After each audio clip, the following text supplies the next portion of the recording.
ലൈംഗികാതിക്രമ കേസിൽ സംവിധായകൻ പി.ടി. കുഞ്ഞുമുഹമ്മദിനെതിരായ പരാതിയിൽ പ്രഥമദൃഷ്ട്യാ കഴമ്പുണ്ടെന്ന് പോലീസ്. CCTV ദൃശ്യങ്ങളടക്കം തെളിവായുണ്ടെന്നും തിരുവനന്തപുരം സെഷൻസ് കോടതിയിൽ പോലീസ് സമർപ്പിച്ച റിപ്പോർട്ടിൽ പറയുന്നു. കേസിൽ പരാതിക്കാരിയുടെ രഹസ്യമൊഴി ഇന്ന് രേഖപ്പെടുത്തും. തിരുവനന്തപുരം മജിസ്ട്രേറ്റ് കോടതിയാണ് മൊഴിയെടുക്കുക. കുഞ്ഞുമുഹമ്മദിന്റെ മുൻകൂർ ജാമ്യാപേക്ഷ പരിഗണിക്കാനിരിക്കെയാണ് പോലീസിന്റെ നീക്കം. സിജോ വിജോണാണ് വിവരങ്ങൾ നൽകാനുള്ളത്. സിജോ, മുൻകൂർ ജാമ്യാപേക്ഷ പരിഗണിക്കാൻ തുടങ്ങിയോ കോടതിയിൽ?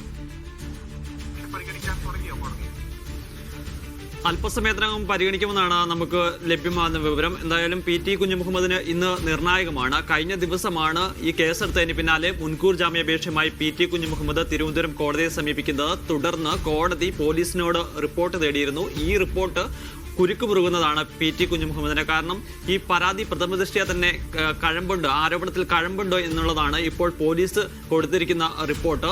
ഇവർ ഒരേ സമയം ആ ഹോട്ടലിൽ ഉണ്ടായിരുന്നു എന്നുള്ളത് സ്ഥിരീകരിക്കുന്നതിനുള്ള CCTV ദൃശ്യങ്ങൾ, അതോടൊപ്പം തന്നെ ഹോട്ടലിലെ രജിസ്റ്ററിലുള്ള പേര് വിവരങ്ങൾ കളക്ട് ചെയ്തിട്ടുണ്ട്.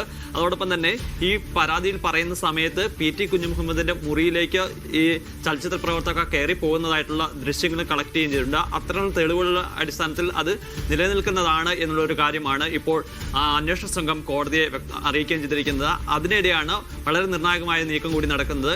ഈ ചലച്ചിത്ര പ്രവർത്തകരുടെ മൊഴി ആദ്യഘട്ടത്തിൽ അന്വേഷണ സംഘം രേഖപ്പെടുത്തിയിരുന്നു. അതിനുശേഷം ഇപ്പോൾ ഇവരുടെ രഹസ്യമൊഴി കൂടി രേഖപ്പെടുത്താനുള്ള നടപടികളിലേക്ക് കടക്കുകയാണ്.